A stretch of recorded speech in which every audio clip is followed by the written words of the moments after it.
On a serene Sunday afternoon, within the hushed confines of the White House, Elon Musk and his 5-year-old son, X, share a private moment with President Trump.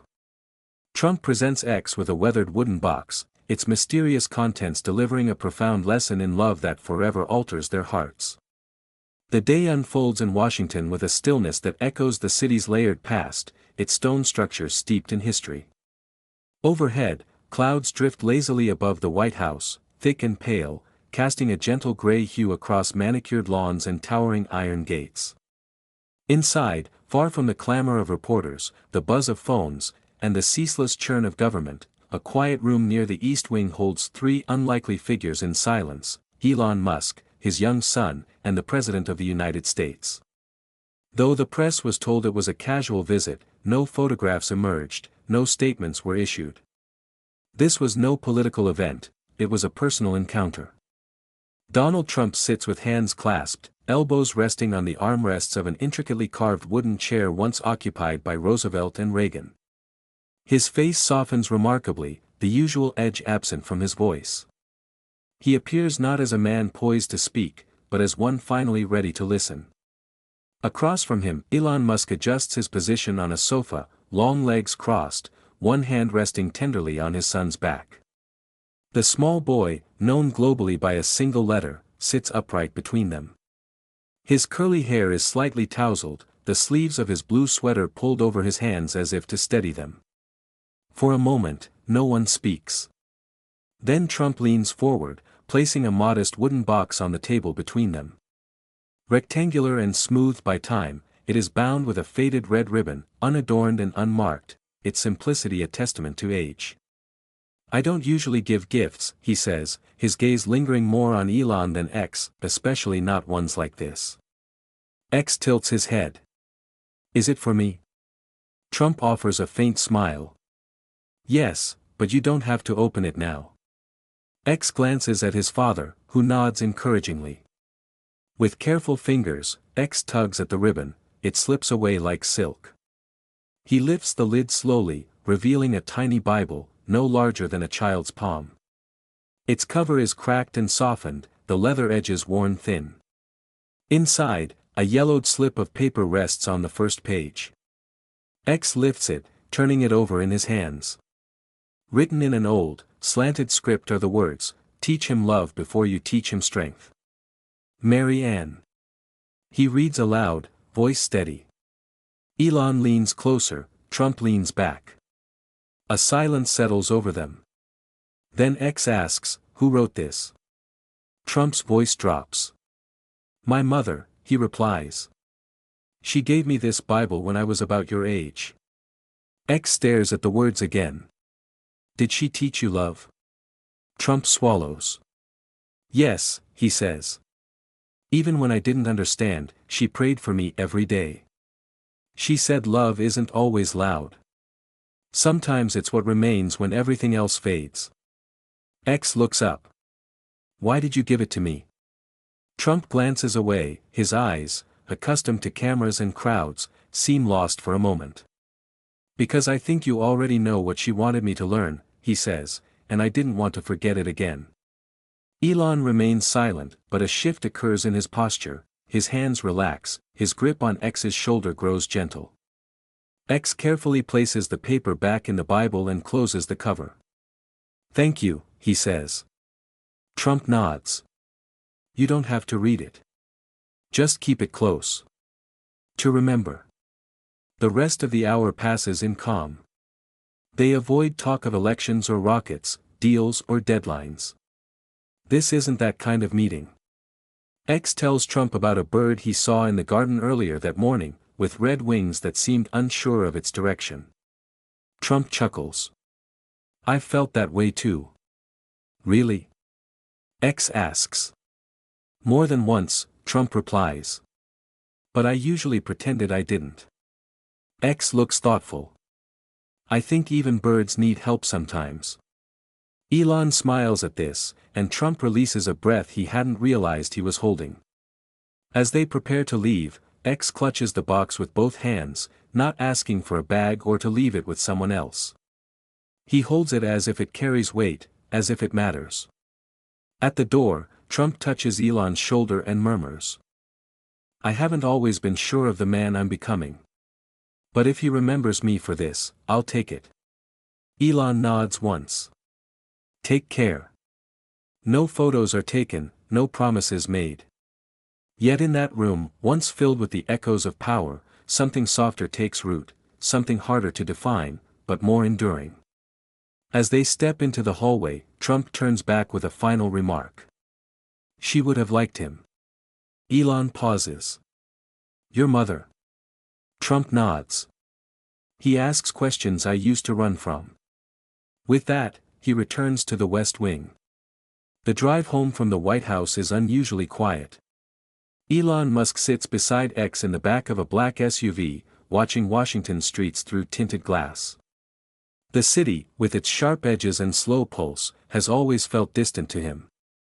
But today, it feels strangely close, as if a crack has formed in its marble walls.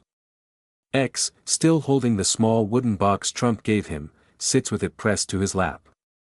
He's said little since they left. His small fingers trace the ribbon's edges, as if afraid conversation might make it less real. Elon looks down. Are you okay? X nods but doesn't meet his eyes. Why did he give it to me? Elon considers this. Maybe because you listened. To what? To something in him most people no longer hear. X pauses a moment longer, then whispers, she wrote something nice.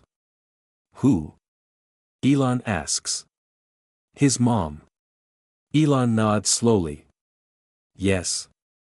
She said, teach him love before you teach him strength. Those words have echoed in Elon's mind since X read them aloud. He can't stop thinking about them, not just for Trump, but for himself. He spent his life building things meant to last, rockets, electric cars, internet constellations. But now, beside this child with a Bible on his lap, he wonders if he's ever constructed anything as enduring as the feeling of love.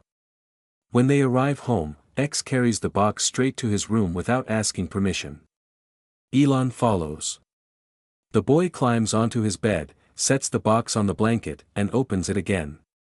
He removes the Bible, unfolds the note, and reads it once more, lips moving silently.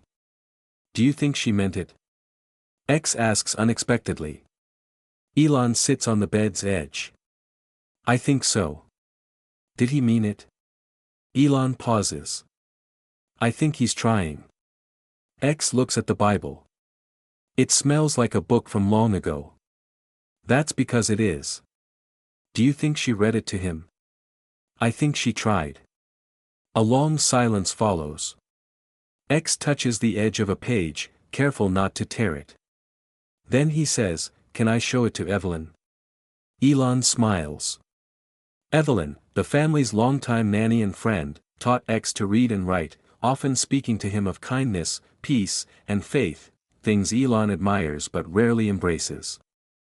You can, he says, but maybe tomorrow. Let's keep it safe today. X nods. Will you read a page with me? Elon hesitates. He hasn't read the Bible seriously in years. He could recall stories, the ones everyone knows, but sitting with this one, about Trump's mother, with his son, feels like stepping into something older than them both. He nods. X hands it to him. They don't choose a passage, simply opening to a random page. It's somewhere in the Psalms. He heals the broken-hearted and binds up their wounds. Elon reads it slowly. X looks up. What does binds mean? It means he helps fix what hurts. X thinks for a moment, then nods. Okay. They sit together in silence, the Bible between them. That night, after X falls asleep with the Bible on his nightstand and the red ribbon beside it, Elon pads barefoot down to the kitchen. The house is quiet, unusually so, even the refrigerators hum absent. He pours a glass of water and stares out the window. His thoughts aren't on politics, Tesla, or Mars.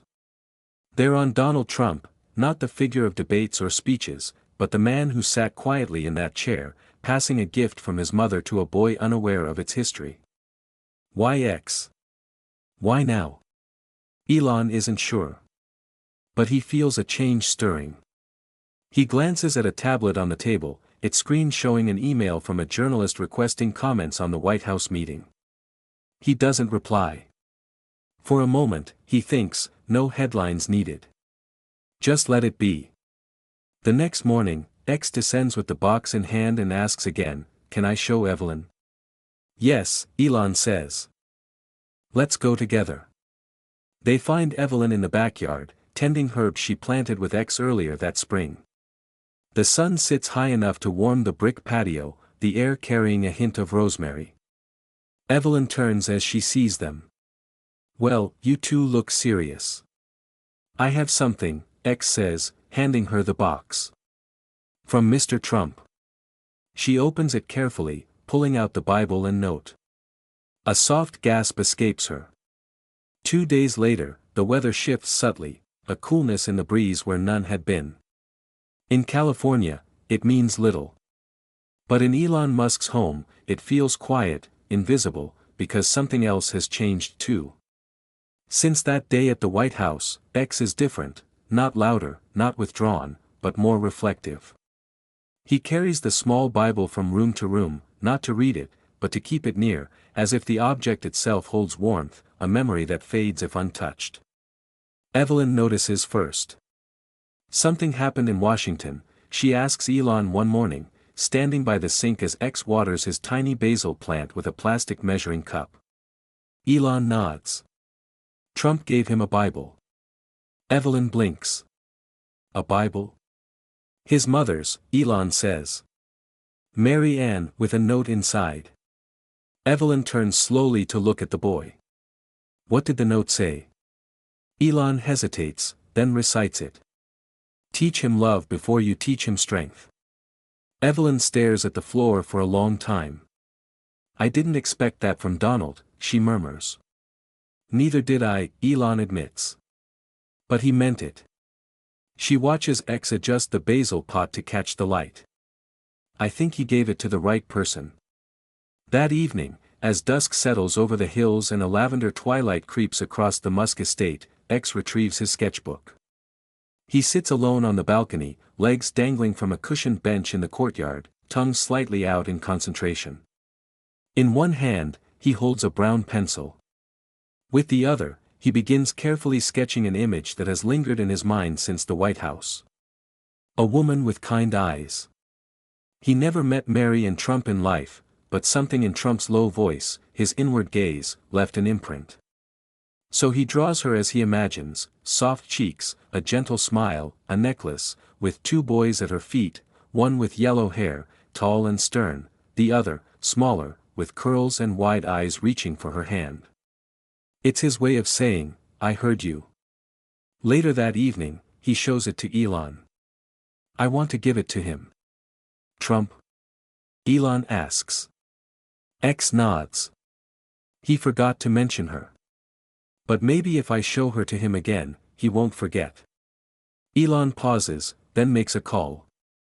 3 days later, the SUV pulls up to a private entrance at the West Wing.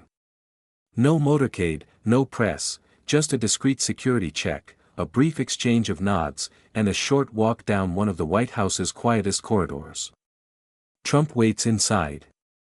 This time, he wears no tie, just a dark blue sweater over a white shirt, more like a grandfather than a president. He stands by a window overlooking the rose garden, hands clasped behind his back. As X enters, Trump turns and smiles, not a media grin, but something weathered and soft. You're back. I drew something, X says, clutching a notebook to his chest. Can I see? X steps forward, opens the page, and hands it over. Trump stares. He's silent for a long time. Then he pulls a pair of thin, silver-framed glasses from his pocket and puts them on. He looks again, slower this time. That's her, he whispers. X nods. I think she misses you. Trump blinks, once, hard. Then he sits, still holding the sketch. I was 8 when she gave me that Bible, he says quietly.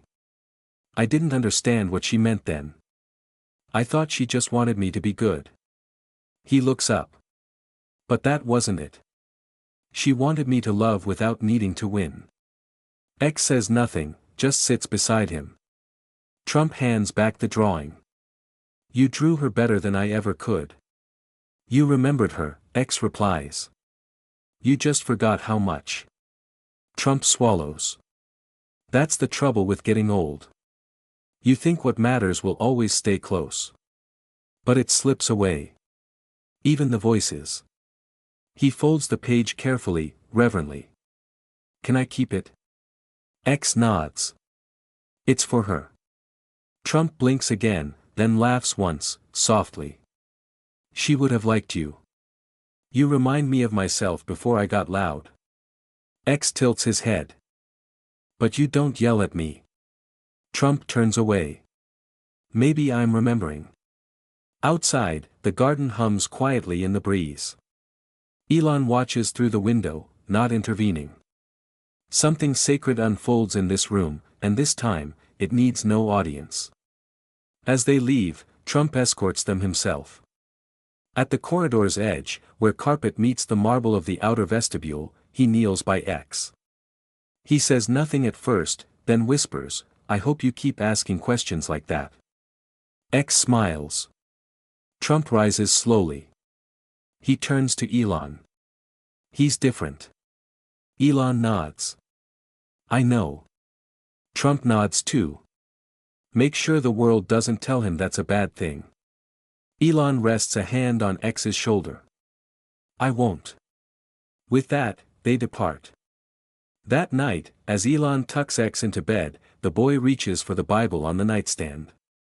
He doesn't open it. He just holds it.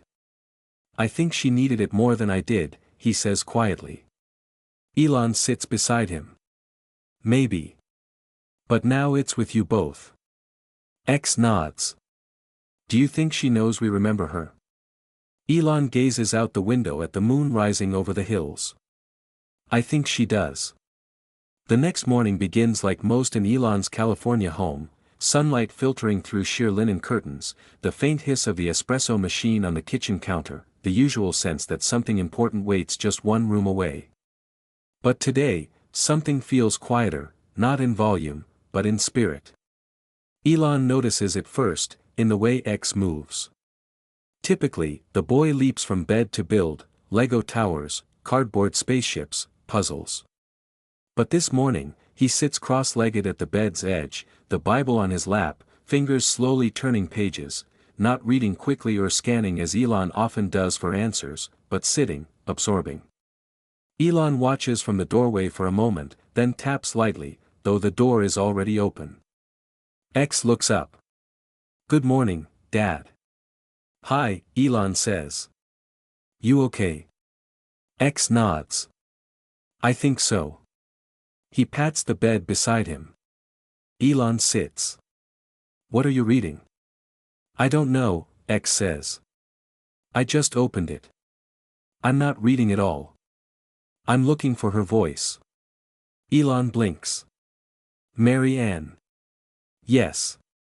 X turns a page. Sometimes people leave little marks when they read. Lines or scribbles. She did that.